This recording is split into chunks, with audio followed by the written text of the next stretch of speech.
മലപ്പുറം മൂന്നിയൂർ കളിയാട്ടക്കാവ് ഉത്സവത്തിനിടെ മമ്പുറത്തെ പള്ളിയിലേക്ക് ഒരു വരവുണ്ട്. പള്ളി ഭാരവാഹികൾ നൽകുന്ന സ്വീകരണം ഏറ്റുവാങ്ങിയാണ് ആഘോഷ സംഘം പിന്നീട് മടങ്ങുന്നത്. സയ്യിദ് ഫസൽ പൂക്കോയ തങ്ങളുടെ കാലം മുതൽ തുടങ്ങിയതാണ് ഈ സൗഹൃദം. ഇതിപ്പോൾ പറയാൻ ചില കാരണങ്ങളുണ്ട്.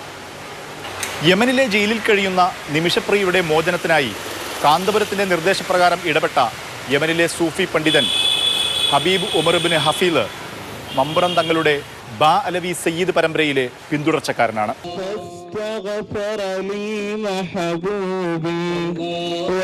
പ്രവാചക കുടുംബം, അതായത് സയ്യിദുമാർ, കേരളത്തിലെ സയ്യിദന്മാർ കൂടുതലും എത്തിയത് യമനിൽ നിന്നാണ്. മതത്തിൻ്റെ ആർദ്രതയെ പുലുകിയവരാണ് സൂഫികൾ. സ്നേഹവും വിട്ടുവീഴ്ചയുമാണ് അവരുടെ ആത്മീയത. യമനിലെ തെരീം പ്രദേശത്ത് സ്ഥാപിച്ച ദാറുൽ മുസ്തഫ എന്ന സ്ഥാപനം കേന്ദ്രീകരിച്ചാണ് ഹബീബ് ഉമറിൻ്റെ ആത്മീയ പ്രവർത്തനം. 50ഓളം രാജ്യങ്ങളിൽ ദാറുൽ മുസ്തഫയ്ക്ക് കീഴിൽ സ്ഥാപനങ്ങളുണ്ട്. യമനിൽ ചില തീവ്ര ഗ്രൂപ്പുകളുടെ ഇടപെടലിനെ തുടർന്ന് സംഘർഷമുണ്ടായപ്പോഴും ഹലർമൗത്ത് പ്രദേശം സമാധാനമായിരുന്നത് ഹബീബ് ഉമറിൻ്റെ സാന്നിധ്യമായിരുന്നു. സൂഫി ചിന്തകൾ പങ്കുവെക്കുന്നതിനാൽ IS, അൽ ഖ്വയ്ദ തുടങ്ങിയ ഭീകരവാദ സംഘടനകൾക്ക് ഹബീബ് ഉമറിനോട് കടുത്ത ശത്രുതയുണ്ട്. ഇത്തരം സംഘടനകളുടെ വധശ്രമവും അദ്ദേഹത്തിന് നേരെ നടന്നിട്ടുണ്ട്.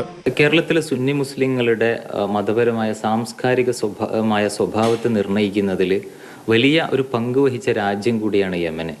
യമനിലെ തെരീമാണ് ഷെയ്ഖ് ഹബീബ് ഉമറിൻ്റെ ജന്മനാട്. ഈ തെരീമും കേരളവും തമ്മിൽ വലിയൊരു ബന്ധമുണ്ട്.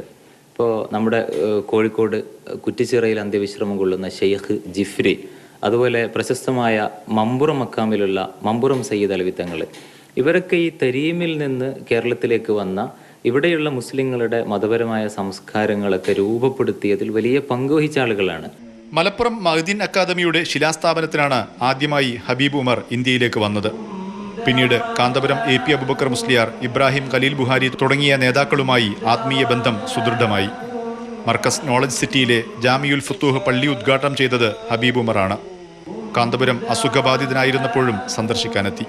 നിമിഷപ്രിയയുടെ മോചനത്തിനായി സൂഫി പണ്ഡിതർ ഇടപെടുമ്പോൾ മത തീവ്ര ചിന്തയുള്ള ചിലർ അതിനെതിരെ രംഗത്തു വരുന്നതിൻ്റെ കാരണവും മറ്റൊന്നല്ല.